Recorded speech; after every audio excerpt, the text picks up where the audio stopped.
আসসালামু আলাইকুম এভরিওয়ান, নব্য রাঁধুনিতে আপনাদেরকে স্বাগতম। আজকে আমি পারফেক্ট করলা ভাজি দেখাবো। একদম লোভনীয়, দেখতে যেমন সুন্দর, খেতে খুব টেস্টি, পানি ছাড়া, কোনো পানি দিইনি, একদম পানি ছাড়া করলা ভাজি। দেখেন, এখন আমি রান্নার প্রসেসিংয়ে চলে যাচ্ছি। প্রথমে আমি রান্নার তেল দিয়ে দেবো অল্প পরিমাণে, তেল বেশি লাগবে না। এরপর দিয়ে দিতেছি কিছু পেঁয়াজ অল্প দিচ্ছি। এখন আমি এটা লাইড়া চাড়া কিছুক্ষণ ভাজবো। পেঁয়াজগুলা লাইড়া চাড়া কিছুক্ষণ আমি এটা পেঁয়াজটা মিডিয়াম আছে রাখবো। চুলা মিডিয়াম আছে রেখে কিছুক্ষণ ভাইজা এটা বাদামি কালার নিয়ে আসবো। এখন আমি এর মধ্যে দিয়ে দেবো 1 টেবিল চামচ লবণ। এখন দিয়ে দেবো 1 টেবিল চামচ হলুদের গুঁড়া বেশি লাগবে না, কারণ আমি কালারটা সবুজ কালার রাখতে চাই। এর ভিতরে দিয়ে দেবো 4-5টা কাঁচামরিচ দিয়ে এখন মশলার সাথে পেঁয়াজটা ভালোভাবে মিশিয়ে নেবো। মিশানো হয়ে গেলে এখন এর মধ্যে আমি দিয়ে দেবো করলাগুলা। এখানে আমি 3-4টা করলা, 2-3টা আলু নিয়ে নিছি, ভালোভাবে কুচিয়ে নিছি পাতলা কইরা।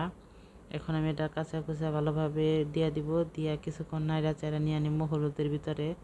এই যে ভালোভাবে আমি নাড়তাছি, ভালো কইরা নাইড়া চাইড়া দিমু। নাড়াচাড়া হয়ে গেলে আমি চুলাটা মিডিয়াম আছে রেখা হালকা করে ভাজবো। বেশি চুলা বাড়ানো থাকলে কিন্তু পুরা ছাই হয়ে যাব, তাই আমি আস্তে চুলার মিডিয়ামে দিয়ে নাড়তাছি। নাইড়া চাইড়া আমি কিছুক্ষণ ভাজবো। কিছুক্ষণ পর নাইড়া চাইড়া দিতে হইব, নাহলে কিন্তু এটা পুড়া যাবো গা। লেগে আমি কিছুক্ষণ পর নাড়তাছি যাতে পুড়া না যায়। এখন নাড়তে থাকবো। নাড়া হয়ে গেলে এখন আমি আবার কিছুক্ষণ রান্না করে নেব। কিছুক্ষণ পর খালি নাড়তে থাকতেছি, কারণ কোনো পানি দিব না এর মধ্যে। এখন আমি ঢাকনা দিয়ে ডাইকা 5 মিনিটের মতো রান্না করে নেব, যাতে ইয়াটা সিদ্ধ হয়ে যায়, আলুটা। এখন রান্না হয়ে গেছে। এই যে ঢাকনাটা আমি তুলে আবার কিছুক্ষণ নাড়তাছি যাতে পুড়া না যায়। এখন সে লাস্টের দিকে না নাড়লে পুড়া যাবো গা। এখন আমি একটা চামচ দিয়ে আলুগুলা গাইলা দিমু, যাতে ইয়াটা মিশে যায়, তাই আমি কয়েকটা আলু গাইলা দিতেছি। আলু গাইলে দিলে কি খাইতে ভালো লাগে, এটা একটু হয়, লেওয়া হয়, ভালো লাগে খাইতে। এই যে এখন আমি কয়েকটা আলু গাইলা দিতেছি। দেখেন কত সুন্দর কালার হয়ে গেছে, ভাজা হয়ে গেছে, কোনো পানি লাগে না, একদম পানি ছাড়া। আমি একদম পুরো করলা ভাজিটা করছি। এখন নাইড়া চেড়া কিছুক্ষণ আমি উঠাই নিব।